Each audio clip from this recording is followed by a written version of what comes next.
नमस्कार दोस्तों। मैं हूं वीरेंद्र गुप्ता और आप देख रहे हैं नमस्ते दिल्ली बीवीपी। ये एक दिल को झकझोर देने वाली बीभत्स घटना जिसने पूरी मानवता को शर्मसार कर दिया और मानवता का ऐसा घिनौना चेहरा पेश किया जिसे देखकर हर किसी का दिल कांप सकता है। जी हाँ, मैं बात कर रहा हूँ उस कंझावला कांड की जिसने मानवता को इतना शर्मसार किया कि जिसका शब्दों में वर्णन करना बहुत ही मुश्किल है। और देखिए, इस पे जो पात्र है, जो प्रतिक्रिया आई, वो उससे भी ज़्यादा शर्मनाक रही। पहले किस्से की बात कर लेते हैं। क्या हुआ? 31 दिसंबर को ये किस्सा घटित होता है। एक लड़की की निर्मम हत्या कर दी जाती है। हत्या नहीं कहूँगा, एक दुर्घटना एक हो जाती है जिसमें उसकी हृदय विदारक मौत हो जाती है। घटनाक्रम कुछ ऐसा है कि 5 व्यक्ति बेलिनो कार में आ रहे थे और उन्होंने एक स्कूटी में टक्कर मारी, जिसको जो लड़की चला रही थी वो कार के नीचे आई और कार ने उसे, बताया जा रहा है कि 12 किलोमीटर तक घसीटा, जिससे उसकी दर्दनाक मौत हो गई। ये 31 तारीख की घटना है। अब घटना पुलिस के अनुसार 2:05 के आसपास हुई और 4 या 4:15 बजे सुबह उसका शव मिला। वो भी एक राहगीर ने फ़ोन किया तो पुलिस ने उसका शव बरामद किया। लेकिन इसके बीच में देखिए, इस बात को अब 4 दिन बीत चुके हैं। इसके बीच में जो घटनाक्रम चला, तो उसने जो सवाल उठाए हैं उसी की चर्चा मैं आज करने वाला हूँ।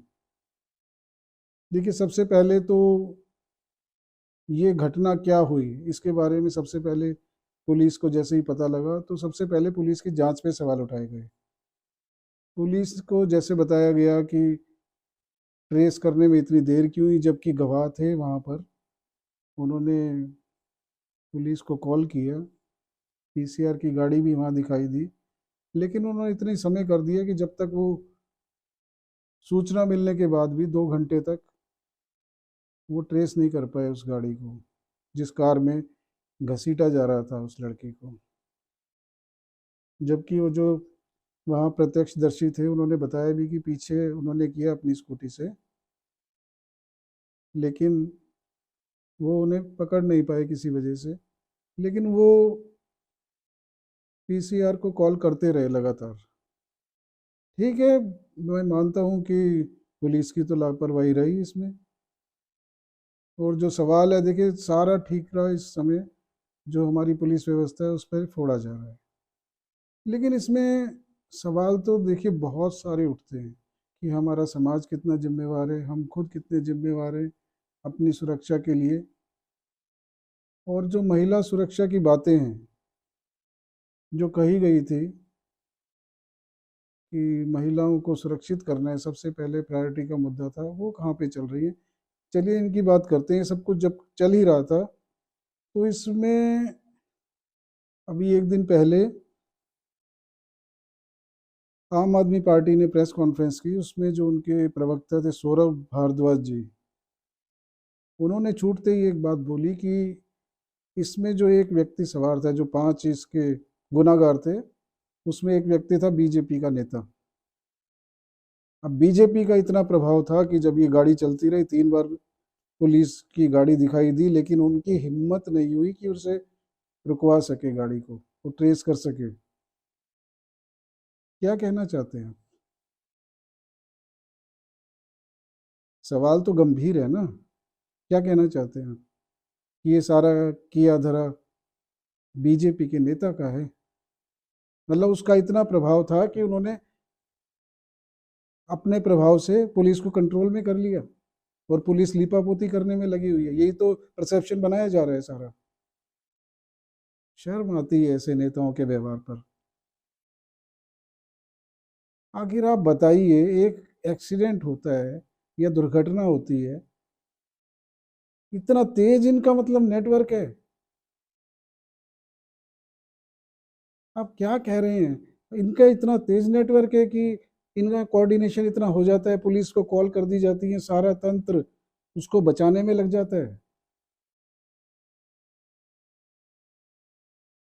देखिए, दो सहेलियों का मामला है। इनकी एक सहेली जिसका नाम निधि बताया जा रहा है, 2 दिन के बाद वो ट्रेस हुई है। जब सीसीटीवी खंगाले गए तो पता चला कि जो रोहिणी के सेक्टर 23 में जो होटल है, विवान ओयो रूम जो प्रोवाइड करते हैं, उसमें बताया गया कि ये लड़कियां आई थी, इन्होंने बर्थडे पार्टी की या जो भी किया, उसके बाद इनका कुछ झगड़ा हुआ और ये रात को ही निकल गई। जैसा कि अभी तक का घटनाक्रम चला है, सारा दिन यही चलता है आजकल, तो उसमें ये बताया गया कि 7 साढ़े 7 बजे इन्होंने रूम लिया ओयो में। उसके बाद पार्टी की, कुछ बाहर से भी इनके दोस्त आए, इनका आपस में झगड़ा हुआ। तो जो होटल वाले हैं उन्होंने कहा भैया दूसरे कस्टमर्स को दिक्कत हो रही है, आप यहाँ से निकल जाइए। अब ये दोनों लड़कियां जब नीचे गई तो इन पे भी किसी बात पे झगड़ा हुआ, और जब ये निधि को ट्रेस किया गया 2 दिन के बाद, तो इसका ये बयान था कि हमारा जो है स्कूटी चलाने को लेकर झगड़ा हो रहा था, क्योंकि इसने बहुत ड्रिंक की हुई थी। और दुर्घटना एक ट्रक के नीचे आने से भी होते होते बची। उसके बाद जो है एक कार वाला जब सामने से आया, उसने जानबूझकर हमें टक्कर मारी, और इसकी जो दोस्त थी अंजलि, जिसकी मौत हो चुकी है, वो गाड़ी के नीचे गिर गई और मैं गाड़ी के दूसरी तरफ गई। मैं इतनी बदहवास हो गई कि मुझे कुछ समझ में नहीं आया और मैं घर चली गई। 2 दिन तक मैं इतने शौक में रही, मुझे डर इतना लगा कि कहीं मुझे ही ना फंसा दें। इस चक्कर में मैंने पुलिस को बयान नहीं दिया। ये उसका बयान था, निधि का। अब जब ये सब कुछ हो चुका था, उस समय मीडिया में बैठकर जो इनकी स्वाति मालीवाल जी हैं, महिला आयोग की अध्यक्ष हैं, उनका क्या बयान था ये सुन लीजिए। उन्होंने सुनते ही उसका बयान, निधि का, उसे कल्प्रिट घोषित कर दिया। उसका कहना था कि ऐसा कैसे हो सकता है, सबसे पहले तो इसी की जांच कराई जाए, निधि की, जो उसकी सहेली है, क्योंकि कोई दोस्त ऐसी हो ही नहीं सकती कि जो उसे छोड़ के चली जाए। मैं ये नहीं कहता कि वो पाक साफ है बिल्कुल, जो इनकी दोस्त है निधि, लेकिन ये कौन सा रवैया है कि आप किसी भी दोषी दोषी सिद्ध कर दें किसी को 1 मिनट के अंदर? अरे देश की न्याय व्यवस्था है, इतनी बड़े बड़े वकील हैं, इतने न्यायाधीश हैं हमारे, इतने अच्छे कोर्ट हैं, इनको एक दोष सिद्ध करने में कितने महीने लग जाते हैं, कितने साल लग जाते हैं। उसके बाद भी अगर रत्ती भर भी ये संदेह रहता है कि ये दोषी शायद ना हो, या कोई सबूत में कोई कमी रह जाए, तो उसे निर्दोष सिद्ध करके छोड़ दिया जाता है, बाइज्जत बरी कर दिया जाता है। और इनके पास ऐसी कौन सी विद्या है, कौन सी ऐसी टेक्निक है, किसी को भी दोषी सिद्ध कर देते हैं। देखिए, दोष तो अभी पुलिस की जांच में सिद्ध होगा, लेकिन इन्होंने एक परसेप्शन जो बना दिया है, मैं उसकी बात कह रहा हूँ। जो भी जितने भी बड़े बड़े टीवी चैनल्स हैं, उसमें भी 2 गुट हो गए हैं इस समय।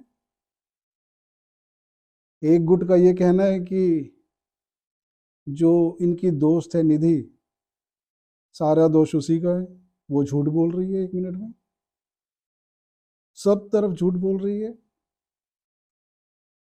करेक्टर को कैसे आप कह सकते हैं कि उसने शराब पी है या नहीं पी है?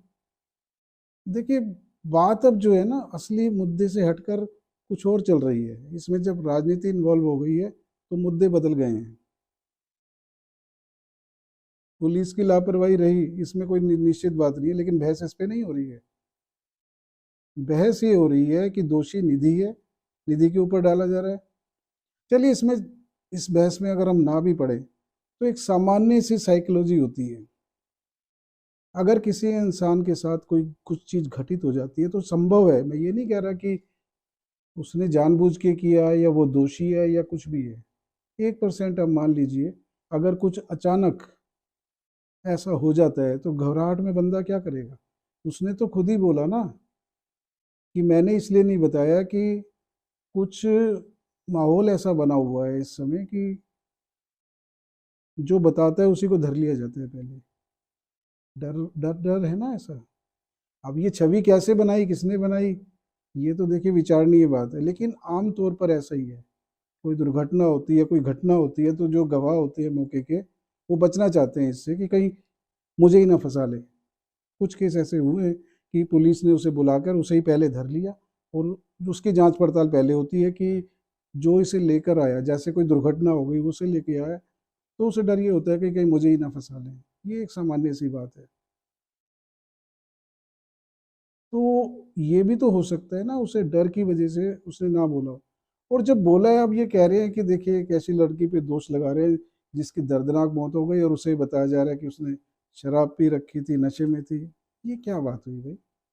मान लो अगर आपने सच की तह तक पहुंचना है, तो सच तो सारा सामने लाना ही पड़ेगा ना, तथ्य पूरे लाने पड़ेंगे।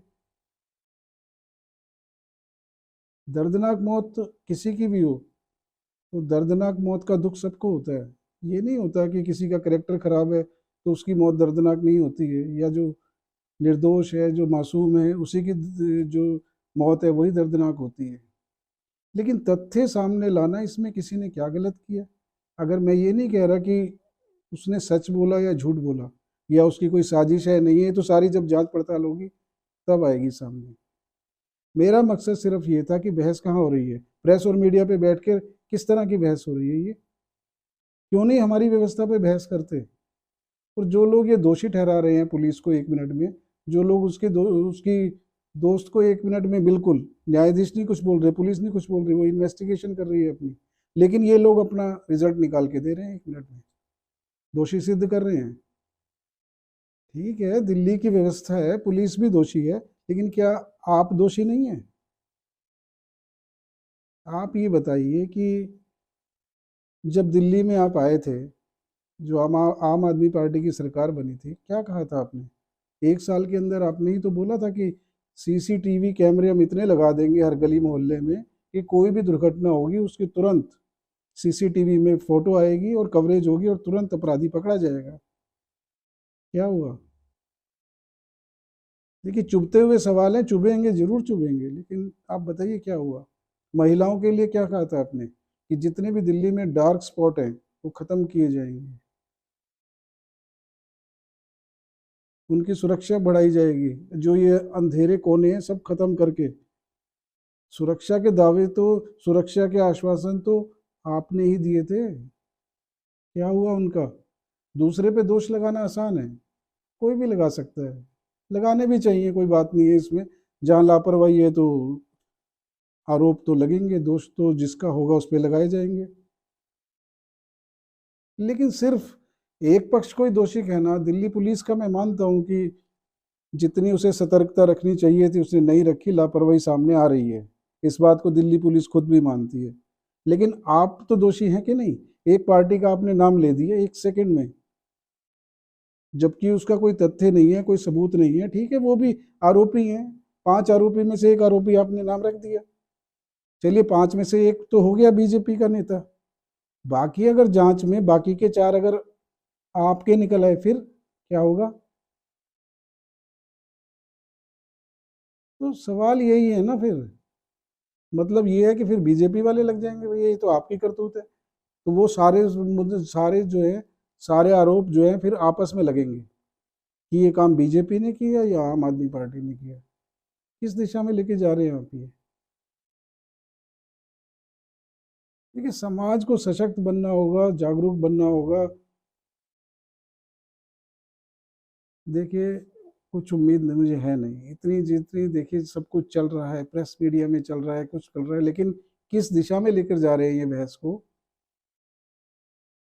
ये आपको खुद देखना है। अब इसका क्या निष्कर्ष निकलता है नहीं निकलता मैं तो कह नहीं सकता, क्योंकि रोज ही नई नई बातें आ रही हैं, रोज ही सीसीटीवी के खुलासे हो रहे हैं। सीसीटीवी भी देखिए सरकारी सीसीटीवी नहीं है, सारे प्राइवेट हैं, किसी के घर में लगाए, किसी की दुकान में लगाए। अभी तक तो कोई ऐसी मेरे पास सूचना नहीं है कि कोई सरकारी सीसीटीवी में कोई चीज़ रिकॉर्ड हुई हो। चलिए, दोष ये एक दूसरे को देते रहेंगे, अभी ये चल ही रहा है सारा कुछ। अब क्या इसका नतीजा निकलता है ये आने वाले समय में जाहिर होगा। चलिए, आज के लिए इतना ही, मिलेंगे फिर कल किसी नए मुद्दे के साथ, तब तक के लिए नमस्कार।